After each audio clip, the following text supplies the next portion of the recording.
So being a young millionaire, 28 years old, brings some challenges, especially in the 21st century. So if you're someone listening to this, you're not yet a millionaire, or maybe you are an entrepreneur, business owner out there, you feel alone at the top of the mountain, you're 25, 27, 29 years old, no one in your family relates, none of your friends in high school or college relates, and you just became this millionaire, what looked like overnight, but you and I both know it was a decade plus or longer in the making. It's something you've had in your mind since you were in middle school or high school, or even after you graduated high school, went into college. And it was after the 100+ books you read and the 100+ networking and masterminds event you went to, and the virtual events you attended and all the courses you bought, right? No one knows that pain. So talking directly to the person listening that is a millionaire, and you're finding this new challenge, this new struggle of things like, who do I trust, right? I think that's one of the biggest challenges I've personally have witnessed. When you start making more money, you hear it out there and you never really believed it. I personally didn't.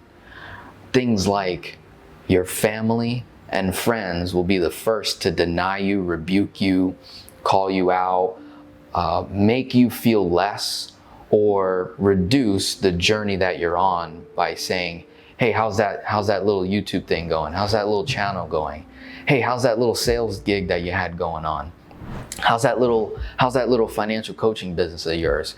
Very interesting, the choice of words your family, your friends, your coworkers, people that you know, acquaintances will use around you, but strangers is one of the reliefs of that specific challenge of who do you trust. You'd be surprised. Stranger danger, right? When it comes to when you're a child, right? And you're not supposed to talk to the person that wants to offer you candy.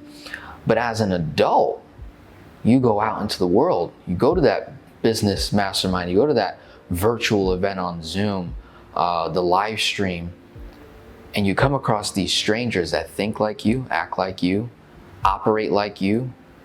They're fast, they're movers and shakers, they're change agents of the world, of their faith.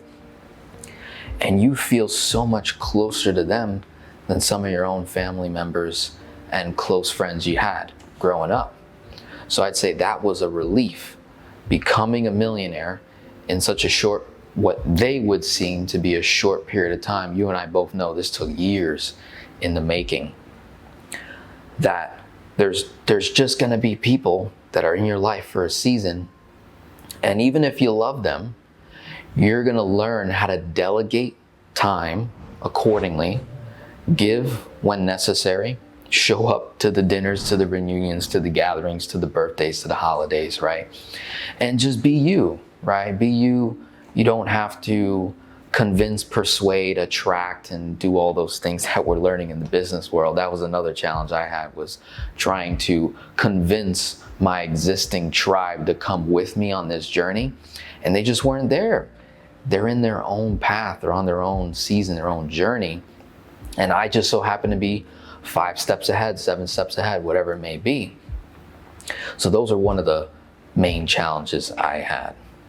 Now let me talk about those that are watching that are not millionaires yet, and you have a heart to serve, and you want to multiply, you want to scale, you want to expand, you want to give to others.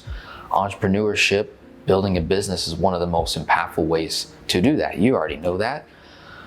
But now some of the challenges that I faced going upward on the journey of getting to millionaire status was setting new standards. Okay, so I'm Puerto Rican, I'm Colombian. I have a culture of showing up late to things, doing things 50%, 75%, looking good enough to get the job done, right? Looking for the cheap offer, the deal, so to speak, instead of going for premium, standard, white glove service mentality and mindset. So wherever you're coming from, speaking from me personally, I come from the bottom of the 10, 20% of Americans in the lowest income category. So I went from the bottom 10% to the top 10% of income earners in America in under a decade, right?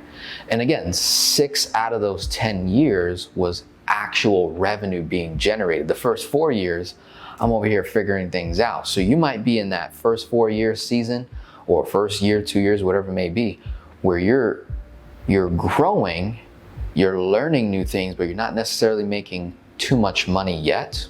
Or if you've hit a big sale, you had a big gig, something landed, one of the most impactful things that you can do from the very beginning, or even if you're 3, 4, 5 years in, set standards of excellence, set standards of consistency.